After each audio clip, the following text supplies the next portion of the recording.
A 1:41 de la tarde conectamos con el economista Jorge González Izquierdo, que nos va a hablar de los planes económicos que tienen tanto Keiko Fujimori como Pedro Castillo. ¿Qué tal? ¿Cómo está? Muy buenas tardes. Muy buenas tardes, muchas gracias por la invitación. No, un placer, muchas gracias por acompañarnos. Quisiera que usted, como un experto, nos comente un poco del plan de gobierno y sobre todo económico del candidato de Perú Libre, el señor Pedro Castillo. Él habla de cambiar la economía social de mercado por una economía popular con mercados. ¿Eso qué significa? Mire, yo no puedo contestarle esa pregunta porque él simplemente ha anunciado el nombre y no ha dicho en qué consiste. Entonces yo le estoy pidiendo ya desde hace varios días, ¿no?, que presente su equipo económico y que el equipo económico comience a detallar todos los conceptos que él dice. Él dice economía popular de mercado, pero no ha dicho qué cosa es eso. No sé, yo no sé qué concepto está o qué cosa quiere decir con eso, no tengo idea. Y además lo estoy Sí. viendo muy cambiante. Desde ayer tenía una posición A, ayer en una entrevista en una radio con un periodista muy conocido, cambió sustancialmente en algunos aspectos su posición. Hoy día volvió a aparecer a decir, yo no he cambiado nada, y más tarde sacó su partido un comunicado en el cual da marcha atrás en alguna de las cosas que está diciendo. Entonces verdaderamente yo me encuentro en una incertidumbre muy grande porque digo, ¿qué cosa voy a comentar? Lo que ha estado diciendo hasta hace 3 días, o lo que dijo ayer, o lo que ha dicho hoy día, y el comunicado que ha sacado, no sé qué cosa comentar, porque en muchos casos, ¿no?, en muchos aspectos se contradicen. Es Decía, por cierto. ejemplo, antes, voy a nacionalizar las principales empresas mineras. Ahora está diciendo, lo que voy a nacionalizar son la distribución de utilidades, que es totalmente diferente. Entonces yo no sé qué Castillo comentar.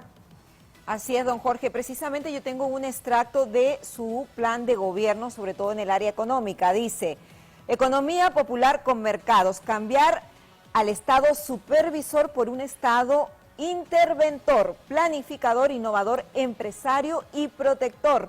Renegociar el reparto de utilidades de las empresas extractivas transnacionales. Además, propone aumentar el presupuesto para la educación y de la salud a un 10% del PIB. ¿Usted cree que esto podría ser viable?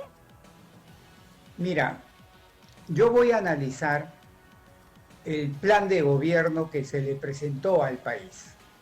Ya no las variantes que han habido en los últimos 2, 3 días, las idas y contramarchas, marchas y contramarchas, eso no, porque eso me parece que responde a estrategias políticas.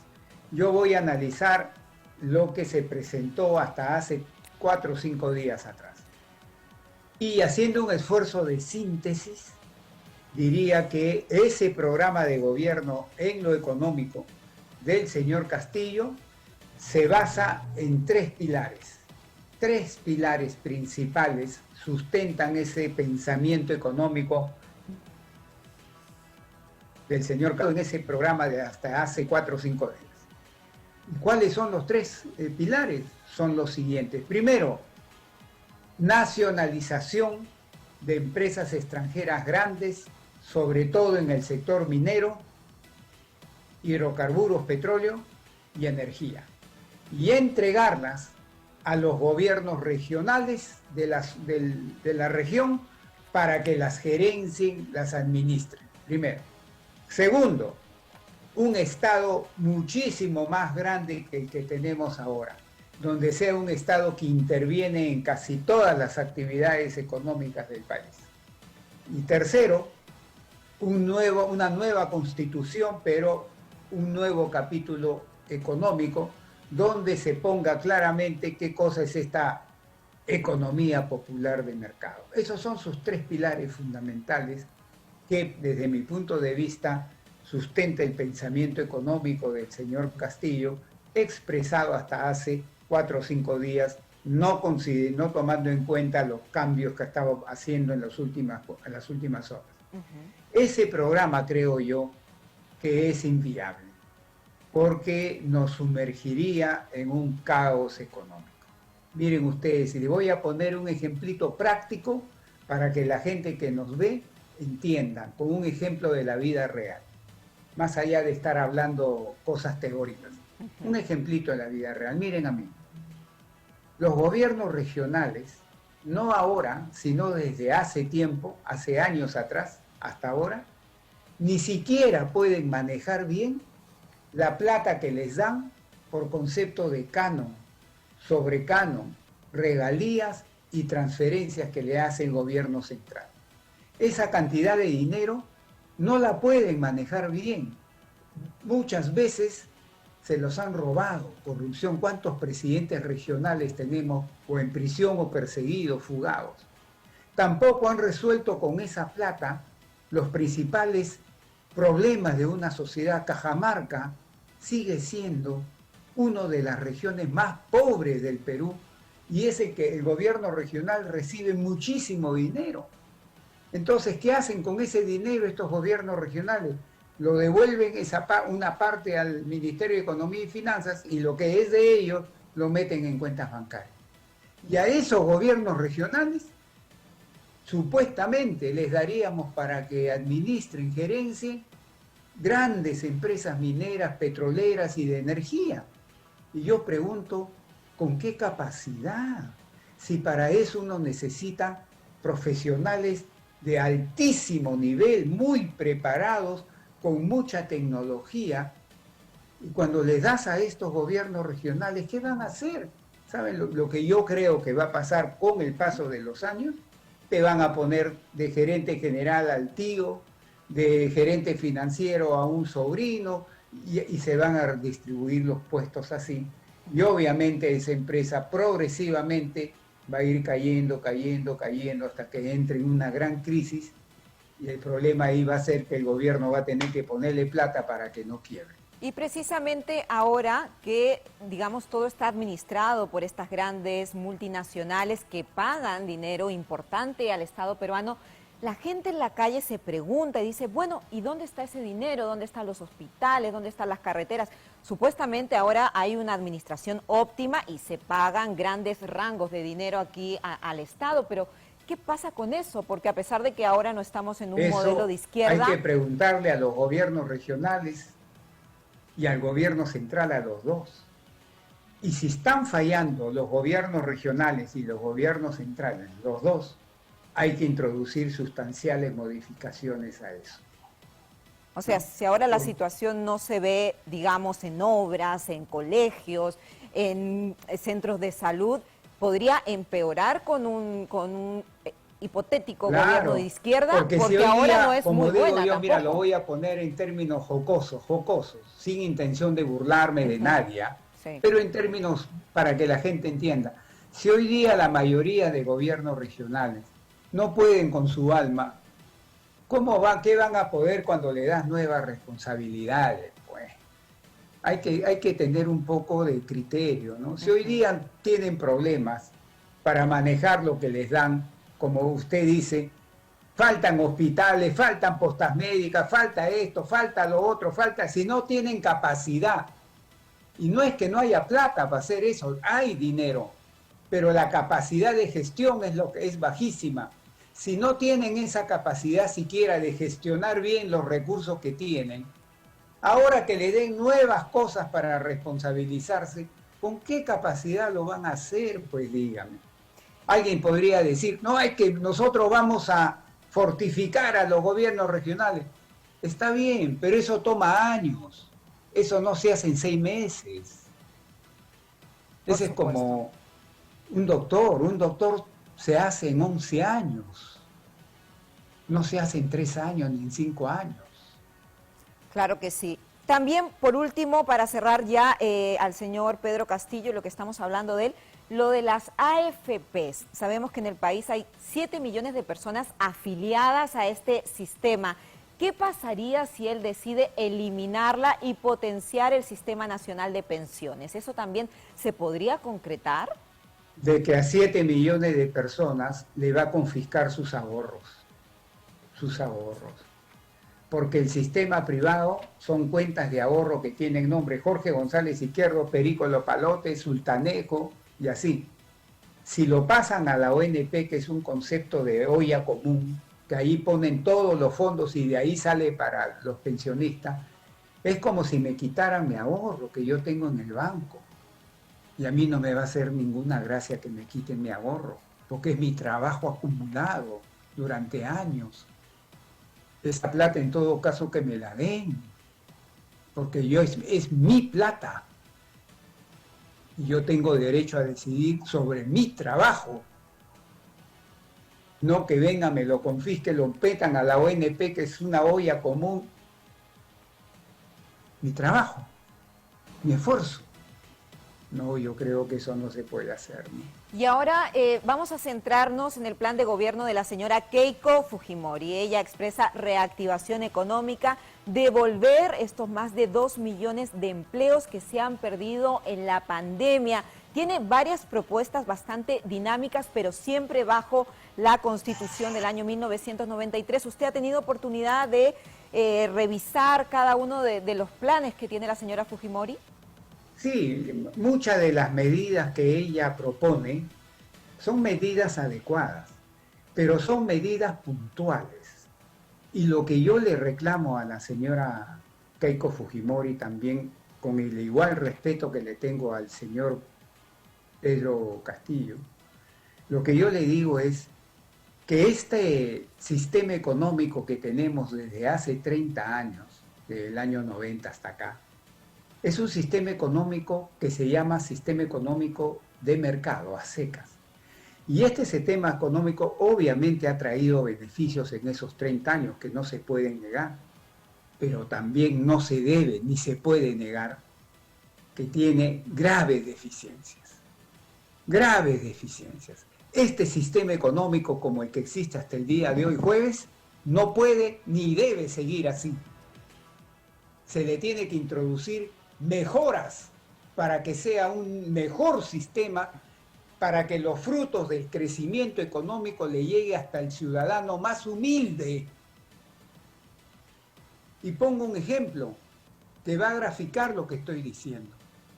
Según cifras del INEI, no de González Izquierdo, en tiempos actuales hay 3 millones de personas que no tienen acceso a una red de agua potable.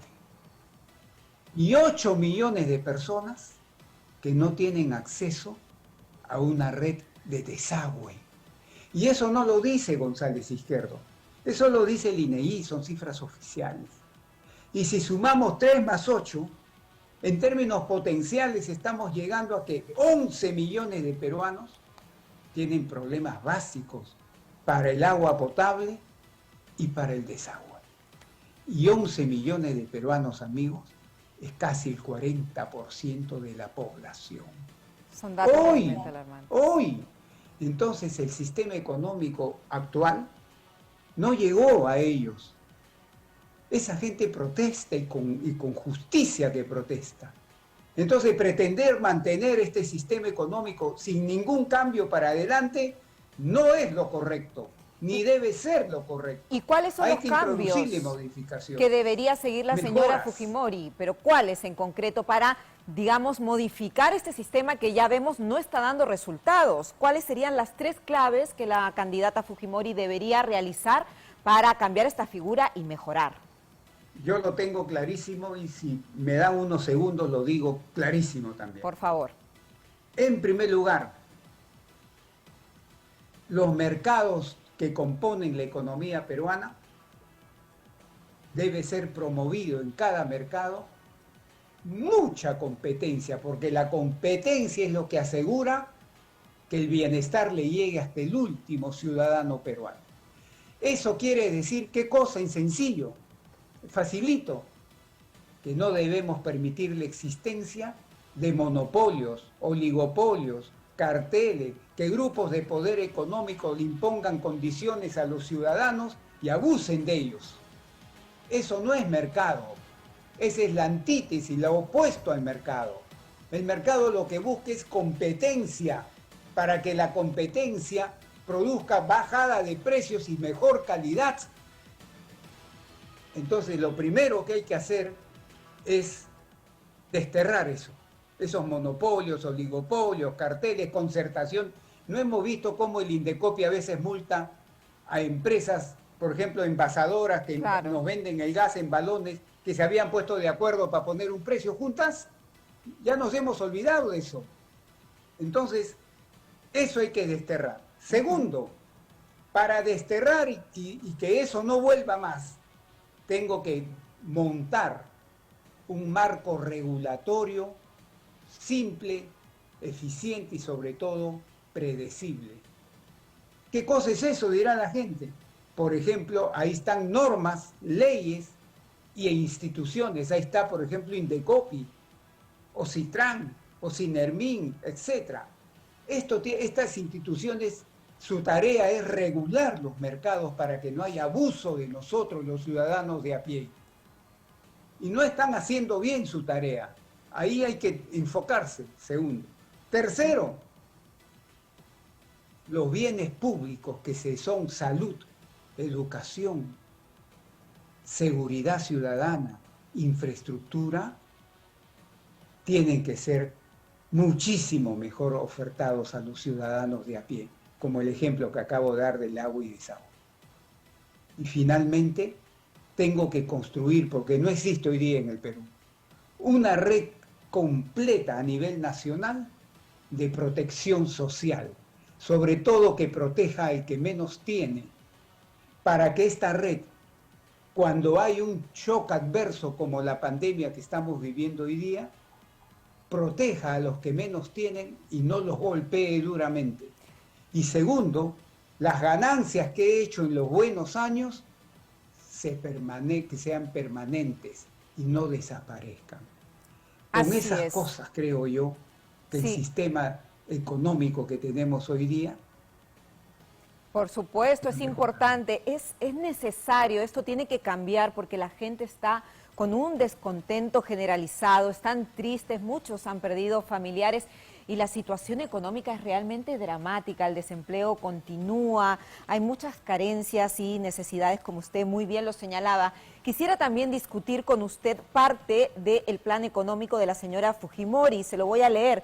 Ella plantea incorporar a los informales e independientes a los beneficios del sistema previsional. Explica que ello se lograría ampliando la base de contribuyentes hasta hacerla universal. ¿Esto es posible o no?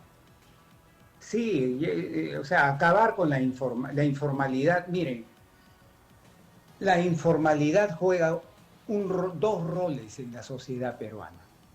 En el corto plazo y en crisis, la informalidad le permite a mucha gente generar ingresos para sobrevivir, como estamos viendo hoy día. Por eso yo me oponía a que los municipios, a los vendedores informales los agarren a palos y les quiten su mercadería. No sean bárbaros. Es la forma que tiene la gente de generarse un ingreso para comer, para subsistir. Pero en el largo plazo, la informalidad se daña, porque es un sector para alcanzar mejores crecimientos y mejores resultados económicos. Entonces a la informalidad hay que reducirla hasta hacerla desaparecer. Pero eso toma muchos años. Eso no toma 3 años, 5 años, eso toma 10, 15, 20 años. ¿Por qué? Porque tengo que hacer profundas reformas estructurales. A ver, un ejemplito dirá la gente. Parte de la gente que es informal, según el INEI, tiene muy bajos niveles de educación, normalmente primaria y la mitad de la secundaria. Esa es la mayor parte de la gente que hace informalidad. Entonces lo primero que tengo que darle es educación, es capacitación, es entrenamiento. Y eso toma tiempo, no se hace en un año. Lo segundo que tengo que darle a esa gente, salud. Que por lo menos un mínimo de salud garantizarle a todos los peruanos para que no se mueran. Esas son las cosas que hay que hacer. Y en concreto, en particular, lo que dice la lideresa de Fuerza Popular de ampliar esta base para que ellos también reciban una pensión, esta base de los contribuyentes para, digamos, generar un ingreso para las personas cuando ya se vayan a jubilar. ¿Eso se podría llevar a cabo en particular? Sí se puede llevar a cabo, pero hay que trabajarlo muy bien. Sí se puede llevar a cabo, por supuesto que sí, pero hay que trabajarlo muy bien y hay que decirle claramente a la gente que va a tomar su tiempo en abarcar al 100%. ¿No? Bueno, pero es viable, que es importante también sí, es viable, tener claridad sí, se puede de lo hacer, que por supuesto que se puede es viable y lo que no es viable. También precisamente ya se discutió en el Congreso el tema del retiro de la AFP. Ahora el Ejecutivo tiene que confirmar esa situación. ¿Usted cómo toma eso? Además hay que incluir también lo de las CTS, ¿no? De todo el retiro completo del dinero. Ya el Ejecutivo dijo que va a promulgar lo de la CTS, entonces que yo opine si estuvo bien, estuvo mal, ya está de más. Lo que yo quiero decir ahora con respecto a la CTS es lo siguiente. Se va a poner en circulación más o menos 10.000 o un poco más de millones de soles. Mira la barbaridad de plata que va a entrar. A la gente le recomiendo 3 cosas. Primero, las familias que de verdad están pasando por momentos muy difíciles, que no tienen para comer o no tienen para atender su salud, tienen un pariente con el coronavirus y no saben cómo salvarlo, que vayan y saquen su plata. Todo el derecho de sacar su plata. Segundo, las personas que tienen deudas impagas, que ya se les vencieron y no han pagado y le están tocando la puerta, paguen, saquen su plata para pagar. Pero las personas que no están ni en un caso ni en el otro caso, yo les aconsejo que no saquen su plata, que la dejen ahí. Pero yo sé que va a haber gente que va a hacer esto.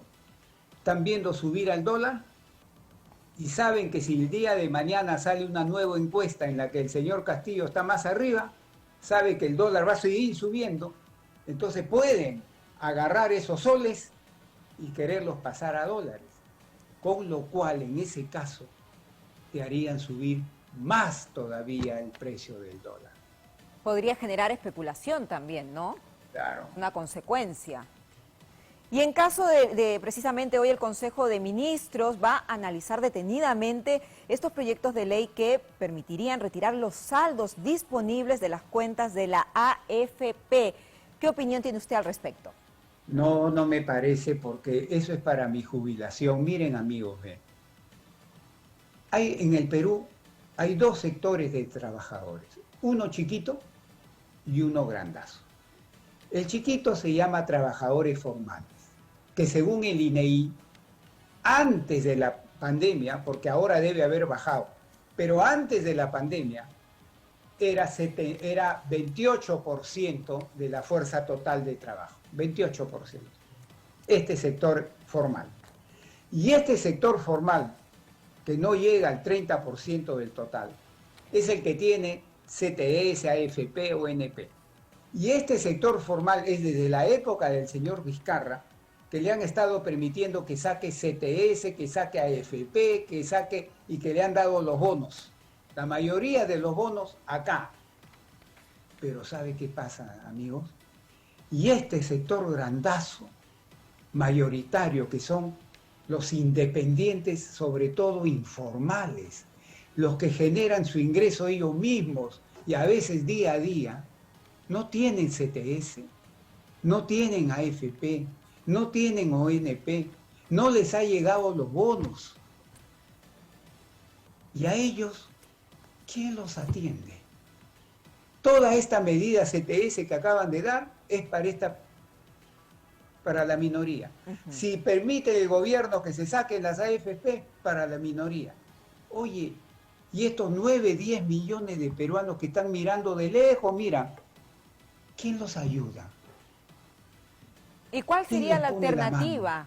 un bono, tal vez un nuevo bono del Estado? ¿El gobierno tiene esa capacidad económica o ya no puede permitirse dar un nuevo bono? ¿Cómo podrían hacer, no, para No, enfrentar yo esa creo que situación? digo, si sigue la segunda ola sin controlarse, tiene que dar otro bono, pero dirigido a este sector, ya no al minoritario, sino a este sector mayoritario de trabajadores independientes informales. A ellos hay que llegarles porque están sufriendo mucho, mucho. Muchísimo. Así es. ¿Y cómo podría hacer el nuevo presidente para reactivar los empleos que se han perdido en la pandemia? Hablamos más de 2,5 millones de puestos de trabajo que ya no existen. ¿Eso cómo se puede recuperar? ¿Qué incentivos deberían tal vez brindar a las empresas para que vuelvan a contratar? Mira, cuando la gente dice, ¿y cómo se puede crear más empleo? ¿Cómo puede haber más trabajo? La respuesta en lo fundamental, no es la única respuesta, pero en lo fundamental es una. Oye, González Izquierdo, ¿una nomás? Sí, una. En lo principal, hay otras medidas que se pueden acoplar, pero una es la principal. ¿Cuál es esa, González Izquierdo? Crecimiento económico. Si la economía peruana no agarra un buen ritmo de crecimiento económico y sostenible, porque ahora con la pandemia está como en una ola, baja, sube, no, sostenido en el tiempo, ahí se crea trabajo. ¿Y por qué, González Izquierdo, dices eso? Porque un empresario va a pensar en contratar más trabajadores cuando sus ventas suben.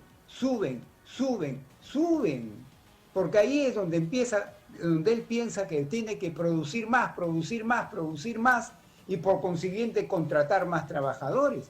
Pero si sus ventas se estancan o bajan, él no está pensando en contratar más trabajadores, porque nadie contrata un trabajador para tenerlo sentado. Entonces, el factor fundamental para generar empleo y recuperar los 2,5 millones de puestos de trabajo adecuadamente productivos, según el INEI, que se han perdido hasta diciembre, es alcanzar un buen ritmo de crecimiento de la economía. Yo te digo, alrededor de 5% más al año.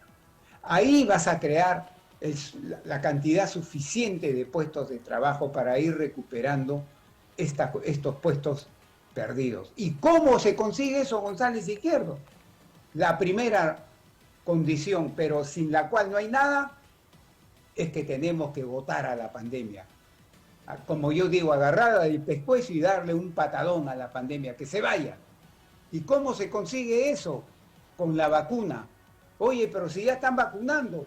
Sí, pero desde el punto de vista de la economía, tengo que alcanzar la inmunidad de rebaño. ¿Y cómo es eso, González Izquierdo? Vacunando a 25 millones de peruanos por lo menos.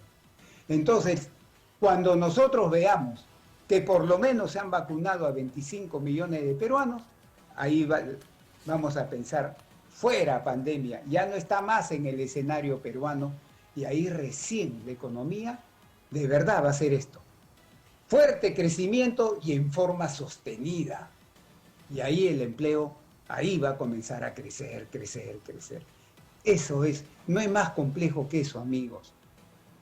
Pero el crecimiento también lleva de la mano una estabilidad política y actualmente la gente está indecisa, todavía no se sabe cómo va a ocurrir esta segunda vuelta y hay dos candidatos muy polarizados, uno de izquierda, otro más de derecha. Entonces quisiera saber en su opinión personal, ¿qué candidato podría ofrecer mayor estabilidad al país y crecimiento de cara a los próximos 5 años? Mi opinión muy personal, que no tiene por qué ser la mejor opinión ni la única opinión, no es una opinión más como cualquier opinión más de la calle, ¿no?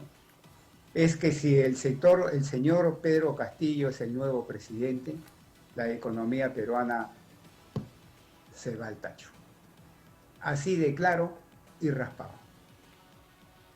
Bueno, le agradecemos por la sinceridad y porque usted también ha podido analizar, estudiar, usted es un entendido, un economista, los planes de gobierno de ambos candidatos a la presidencia. Muchísimas gracias por esta entrevista, por su tiempo. No, gracias a ustedes por darme la oportunidad de expresarme con ejemplos para que las personas que nos ven y nos escuchan entiendan economía sin tener que saber economía. Simplemente sentido común, amigos, y se entienden las cosas. Por supuesto.